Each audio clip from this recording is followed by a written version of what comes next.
Pemirsa, kita ke informasi berikutnya. Partai Gelora, partai pengusung Prabowo Gibran, mengaku enggan bersanding dengan PKS di koalisi pemerintah.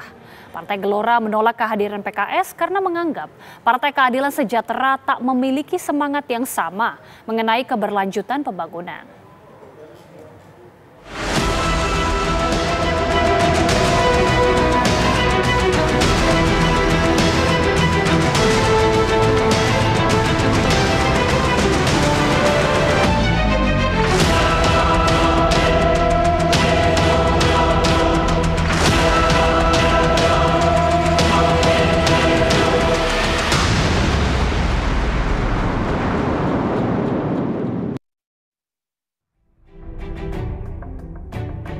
Arah politik Partai Keadilan Sejahtera pasca penetapan KPU masih jadi teka-teki. Dua partai dalam koalisi perubahan yaitu Partai Nasdem dan Partai Kebangkitan Bangsa sudah bertemu dengan Presiden terpilih Prabowo Subianto. Tinggal PKS yang kini mulai melontarkan sinyal pertemuan dengan kubu Prabowo.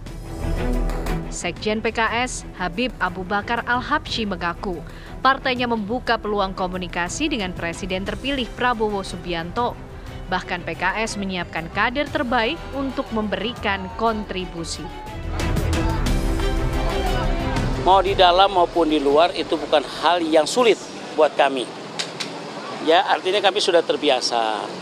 Tinggal permasalahannya adalah kita pengen kebersamaan setelah Nasdem dan PKB didatangi, mungkin juga PKS pasti akan didatangi. Kita berharap gitu toh. Ini kan sudah selesai acara ya.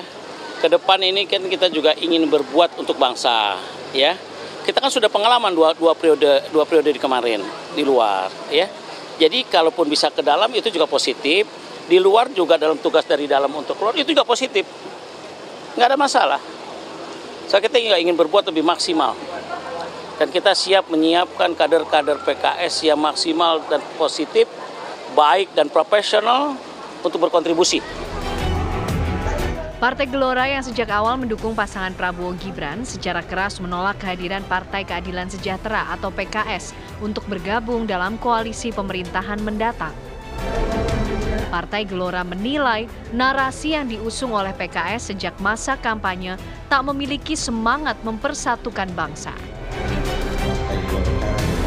Sebagai bagian dari koalisi Indonesia Maju memiliki satu pertimbangan penting dan mendasar ya, kenapa kami keberatan PKS untuk bergabung ya, di dalam pemerintahan Prabowo Gibran ya.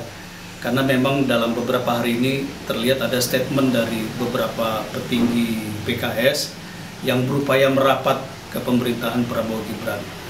Alasan pertama bahwa Prabowo Gibran dan juga Gelora selama ini mengembangkan narasi tentang perlunya menyelesaikan pembelahan atau polarisasi politik, perlunya rekonsiliasi. Oleh karena itu kami mendukung betul rekonsiliasi antara Pak Jokowi dan Pak Prabowo pasca pemilu 2019. Nah, pada sisi yang lain kita lihat bahwa PKS misalnya apakah itu unsur pimpinannya atau basis massa pendukungnya itu lebih cenderung mengedepankan narasi politik identitas, politik polarisasi ya, yang justru itu sesungguhnya memiliki resiko berlanjut dan semakin tajamnya pembelahan yang justru ingin kita selesaikan pasca pemilu 2019. Nah, kalau kita lihat misalnya PKS juga sangat gencar menarasikan penolakan terhadap agenda-agenda pembangunan strategis semacam IKN. Dan salah satu janji mereka kan kalau PKS menang pemilu, capresnya menang pemilu, Jakarta ini tetap sebagai ibu kota negara.